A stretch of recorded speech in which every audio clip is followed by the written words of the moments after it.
शुभोदय छात्रों, 5th class 8th lesson एकता पहले दिन आप लोगों का स्वागत है। एकता एक कहानी के रूप में दी गई है। ये एक आप लोगों को कहानी जो है हमें यूनिटी के साथ कैसे रहना है, एकता यानी यूनिटी के साथ कैसे रहना है, यह सिखाने वाली कहानी है। यूनिटी से क्या लाभ है?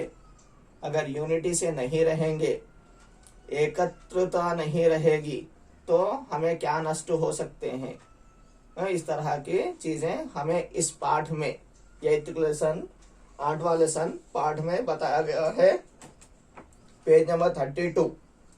उसमें देखिए चित्र, पहले चित्र देखिए। चित्र में जो है भारत का चित्र, मानचित्र यानी मैप पॉइंटिंग दिया गया है, और उसके नीचे जो है हिंदू, मुस्लिम, सिख, ईसाई और अदर यानी पूरे दूसरे कैस्ट के लोग यानी रिलीजियस के लोग, ये सभी लोग मिलजुल कर रह रहे हैं। कहाँ पर? भारत देश में। इस तरह मिलकर रहने से ही हमारा जो भारत देश है वह मजबूत हो गया है, स्ट्रांग हो गया है। इसके बारे में और जानकारी देते हुए हम लोग ये पाठ पढ़ेंगे। पेज नंबर 32 पेज नंबर 32 में देखिए, मनुष्य एक सामाजिक प्राणी है। मनुष्य कैसा प्राणी है? सामाजिक प्राणी। सामाजिक प्राणी यानी क्या है? मनुष्य यानी हम मानव, जो हम पीपल है, वो सभी लोग जो है एक समाज के प्राणी है। सोशल एनिमल बोलते हैं। सोशल एनिमल यानी क्या है sir?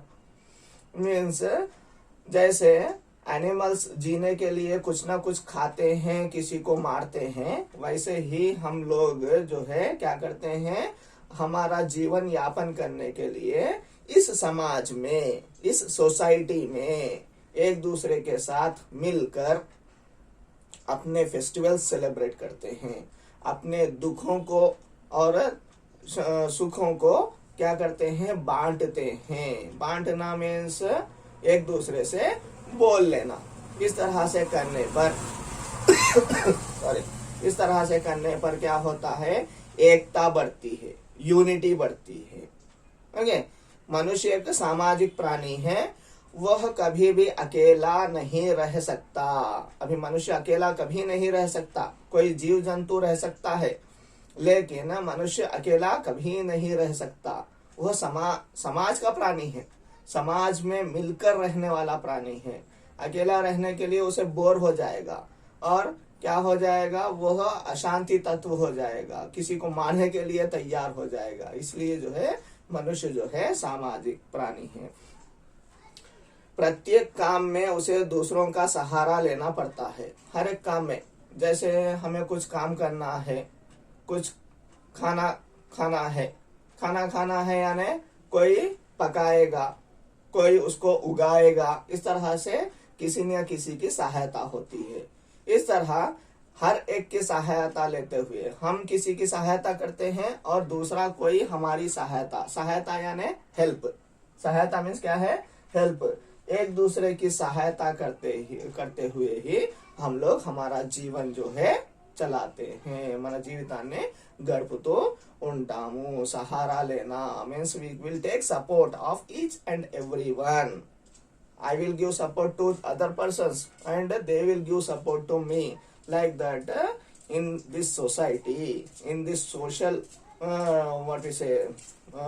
social thing, we are supporting each and everyone, and from us we are supporting others, and others are supporting us. Like this we are going on living.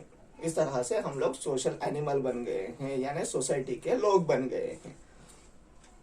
उसे किसी काम में सफलता प्राप्त करने के लिए दूसरों का सहयोग लेना पड़ता है।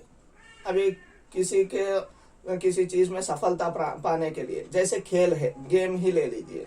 अगर हम लोग एक गेम खेल रहे हैं, एक गेम खेलना है, जीतना है, तो हमें दूसरे जो हमारे टीममेट्स है उसका सहायता लेना है। वैसे ही हमारे जीवन में आगे बढ़ना है।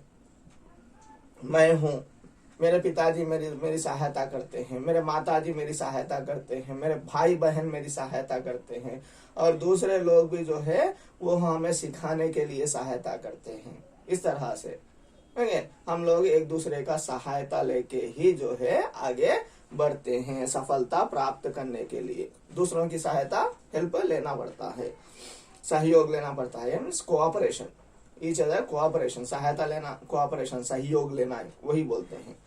एकता द्वारा कठिन से कठिन काम भी सहज में ही हो जाते हैं। एकता रहने से, यूनिटी से रहने से, सब मिलकर रहने से कितना बड़ा भी काम हो, एक आदमी करेगा तो बहुत टाइम लगेगा, 2 आदमी करेंगे तो थोड़ा टाइम में हो जाएगा, और 10 आदमी मिलकर करेंगे, यूनिटी से करेंगे तो जो है वह काम आसानी से, इजीली हो जाएगा। इस तरह से जो है हम लोग यूनिटी में रहेंगे तो जो है हम लोगों का काम आसानी से हो जाता है। कठिन से कठिन काम भी, हार्ड वर्क भी जो है इजीली हो जाता है, सफलता मिल जाती है, सहज ही मिल जाती है, इजीली मिल जाती है। अकेला चना भाड़ नहीं फोड़ सकता, अकेला चना भाड़ फोड़ नहीं सकता, ये एक कहावत है। कहावत मीन्स एक प्रवर्ब, प्रवर्ब मीन्स बहुत से लोग थोड़ी बात, बहुत बड़ी बात को छोटी छोटी बातों में कह देते हैं। ఓకే, పెద్ద పెద్ద విషయాల్ని చిన్నగా చెప్పేస్తూ ఉంటారు। उसमें ही जो है एक प्रवर्ब है ये, अकेला चना भाड़ नहीं फोड़ सकता। अर्थात దీని యొక్క మీనింగ్ ఏంటంటే, क्या है इसका मीनिंग, अकेला व्यक्ति कुछ नहीं कर सकता। अगर अकेला है तो कुछ काम नहीं कर सकता है। अगर एक दूसरे का साथ है, यूनिटी है, एक दूसरे का सहयोग लेगा, सपोर्ट लेगा तो जो है वह काम इजीली हो सकता है। ओके, नेक्स्ट पैराग्राफ देखिए। जिस परिवार में संगठन के स्थान पर कलह, द्वेष और अशांति होगी, वह परिवार कभी भी सुख से नहीं रह सकता। अगर कोई परिवार में फैमिली, परिवार यानी क्या है, फैमिली। अगर परिवार में संगठन नहीं है, संगठन में गैदरनेस, ఓకే, सभी लोग मिलजुल कर रहना अगर नहीं है, కలిసిమెలిసి ఉండడం అనేది లేదనుకోండి, లేకుండా ఆ ప్లేస్ లో కలహ మీన్స్ क्या है, క్వారలింగ్, ఫైటింగ్, ఓకే, ఒకరినొకరు తిట్టుకోవడం, క్వారలింగ్, ఓకే, और द्वेष, एनिमिटी फीलिंग यानी हेटरेडनेस, एक दूसरे को हेट करते हैं, एक भाई दूसरे भाई को हेट करता है, एक बहन दूसरे बहन को हेट करती है, इस तरह से हेटरेडनेस होगा। और अशांति, नॉन वायलेंस, मारपीट होगी तो जो है वह परिवार जो है कभी भी सुख से नहीं रह सकता। ఓకే, సుఖంగా ఉండలేదు ఆ పరివార్, ఆ ఫ్యామిలీ అనేది సుఖంగా ఉండలేదు। సంఘటనగా ఉండి, కలిసిమెలిసి ఉండి, ప్రేమపూర్వకంగా ఉంటే అది పరివార్, యూనిటీగా ఉంటే చాలా మంచిగా ఉంటుంది। సంఘటన, దాన్నే సంఘటన అంటారు। कौरवों और पांडवों के पारिवारिक झगड़े के कारण महाविनाश हुआ और देश को कितनी क्षति पहुंची। क्षति, लॉस, क्षति అంటే ఏంటిది, లాస్। ఓకే, यानी కౌరవ और పాండవ్, మహాభారతం, ఓకే, కౌరవుల పాండవుల మధ్య, ఓకే, కౌరవులు 100 మంది, పాండవులు 5గురు, ఈ ఇద్దరి మధ్యలో ఏమైంది, ఓకే, వాద వివాద్ జరిగింది, ఓకే, ఫ్యామిలీస్ डिस्ट्रक्शन జరిగింది, గొడవలు జరిగాయి। ओके, इस तरह से झगड़ा करके जो है क्या हो गया, वो पारिवारिक विनाश हुआ है। पारिवारिक यानी फैमिली से झगड़े, एक से एक की फैमिली को झगड़े हुए हैं, ओके, होकर जो है उस कारण महाविनाश हो गया है। डिस्ट्रक्शन అంటే विनाशम, ओके, कोटलाटलू, संपुकोवडालू, इस तरह से विनाश हुआ है। और देश की कितनी क्षति हुई है, దేశం ఆ యొక్క మహాభారతం కావడం వల్ల దేశంలో ఎంతో మంది చనిపోయారు, ఎంతో లాస్ వచ్చింది, క్షతి, లాస్, ఓకే, पहुंची। इसी प्रकार समाज में भी यदि संगठन नहीं होगा तो वह कभी भी उन्नति नहीं कर पाएगा। ఎలా అయితే ఫ్యామిలీలో సంఘటన అనేది ఉండాలనో, ఓకే, కలిసిమెలిసి ఉండడం అనేది ఉండాలనో, అలానే మన యొక్క మీన్స్ ఒక ఆర్గనైజేషన్ లెక్క ఉండాలి, అందరు కలిసిమెలిసి ఉండాలి। అలానే సొసైటీలో కూడా అందరు కలిసిమెలిసి ఉంటే ఈ యొక్క సమాజం అనేది డెవలప్ అవుతుంది, ఇండియా అనేది డెవలప్ అవుతుంది. లేకపోతే డెవలప్మెంట్ అనేది లేదు, ఉన్నతి అనే డెవలప్మెంट नहीं होगा। एकता होने पर ही समाज उन्नति के शिखर पर पहुंच सकता है। ఏకతా होने पर ही, యూనిటీగా ఉంటేనే ఈ యొక్క సమాజము, ఈ యొక్క సొసైటీ ఓకే ఉన్నతి యొక్క శిఖరాల మీద, శిఖర్ మీన్స్ హై పీక్స్, హై లెవెల్స్లలో ఓకే డెవలప్మెంట్స్ అనేది జరుగుతాయి.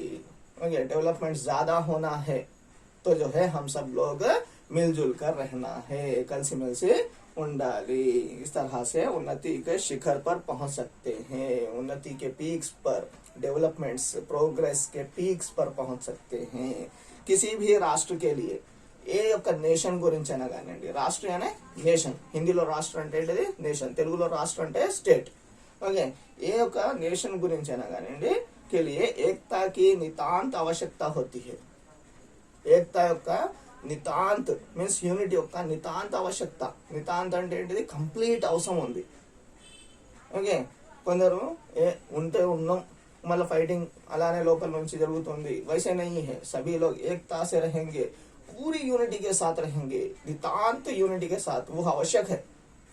नितांत यूनिटी जो है आवश्यक है, पूरी यूनिटी जो है आवश्यक हो जाती है. అందరూ మంచి యూనిటీగా ఉంటే ఏమైతుంది, మన యొక్క దేశాన్ని ఎవరు పాడు చేయలేరు. ఓకే एकता में अजेय शक्ति होती है. ओके एकता में अजेय शक्ति, शक्ति में स्ट्रांग फीलिंग होती है. किस तरह की स्ट्रेंथ, किस तरह का शक्ति स्ट्रेंथ रहता है, अजेय स्ट्रेंथ रहता है. यानी किसी को भी हम लोग किसी भी चीज को विन कर सकते हैं, यानी किसी से नहीं हारेंगे, हर चीज हम जीत जाएंगे. अजेय शक्ति ओके ప్రతి దాంట్లో గెలుపు అనేది వచ్చేస్తుంది, अजेय शक्ति. इस तरह की स्ट्रांग फीलिंग, इतना स्ट्रेंथ आ जाएगा हम में. छोटे छोटे कहाँ पर है सॉरी, कहावत भी है, एक और एक 11 होते हैं. ओके एक और एक क्या होते हैं, बहुत से लोग क्या बोलेंगे, 2 बोलेंगे, एक और एक 2 बोलेंगे, लेकिन एक और एक 11 भी होते हैं. इस तरह एक कहावत है. మీన్స్ ఒకరొకరు కలుస్తూ ఉంటే ఏమైతూ ఉంటుంది, మన యొక్క శక్తి అనేది పెరుగుతూ ఉంటుంది. దీని యొక్క భావము ఫీలింగ్. जिससे सॉरी पानी की एक एक बूंद से समुद्र बनता है, छोटे छोटे धागों से मिलकर एक बड़ा मजबूत रस्सा बनता है. 1 డ్రాప్ ఆఫ్ వాటర్ కలిస్తేనే ఏమైంది, ఒక సముద్రం, ఒక ఓషన్ తయారవుతుంది.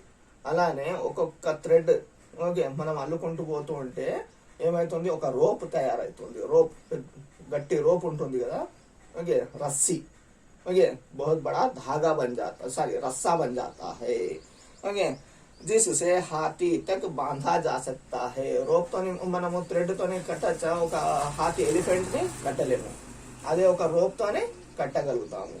ఓకే అలాంటి ఎన్నో రోప్స్ ఎన్నో థ్రెడ్స్ కలిస్తే ఏమైంది, ఒక మంచి రస్సా, ఒక పెద్ద రోప్ తయారైంది. ఆ రోప్ తోని మనము ఎంత పెద్ద హాతీనైనా ఎంత పెద్ద ఎలిఫెంట్ అయినా కట్టగలుగుతాము. మీన్స్ ఈ యొక్క చిన్న చిన్న థ్రెడ్స్ కలిస్తే ఒక రోప్ తయారైంది. అలానే మనం అందరం మనుషులం కలిస్తే ఒక మంచి యూనిటీ తయారైతుంది, మనల్ని ఎవరు విడదీయలేరు. इस तरह से हिंदू मुस्लिम सिख ईसाई सब मिलकर जो है एकता से रहने हैं, यूनिटी से रहना है. ये जो है हमें పాఠ సిఖాతా హై. ఈ యొక్క లెసన్ మనల్ని ఇవన్నీ నేర్పిస్తుంది, యూనిటీగా ఉంటే ఏమైతుంది అనేది నేర్పిస్తుంది. ఓకే आगे बढ़ते हुए हम लोग नेक्स्ट पार्ट और 3rd 4th 5th जो बिट्स पैसेजेस है, पैराग्राफ्स है, हम लोग आने वाली कक्षा में देखेंगे. ఇవన్నీ మీనింగ్స్ ఓకే ఏం చేయండి, మీరు అందరూ రాసుకోవాలి. ओके कंप्लीट करना है और आपका फर्स्ट क्वेश्चन का आंसर भी लिखना है. फर्स्ट क्वेश्चन क्या है, देखो, मनुष्य को सफलता प्राप्त करने के लिए क्या करना पड़ता है. ओके आंसर इज, मनुष्य को सफलता प्राप्त करने के लिए दूसरों का सहयोग लेना पड़ता है. दूसरों का सहयोग, ఇతరుల యొక్క సహయోగము, ఇతరుల యొక్క సహాయము తీసుకోవాల్సి వస్తుంది. इस तरह से हमें साथ रहने से क्या होता है, मिलकर रहने से क्या होता है, यूनिटी बढ़ जाती है. ऐसा नो, इसको आप लोग स्क्रीनशॉट लेकर होमवर्क लिखकर भी जाइए, सेकंड आंसर भी learn the meanings and second first question and answer.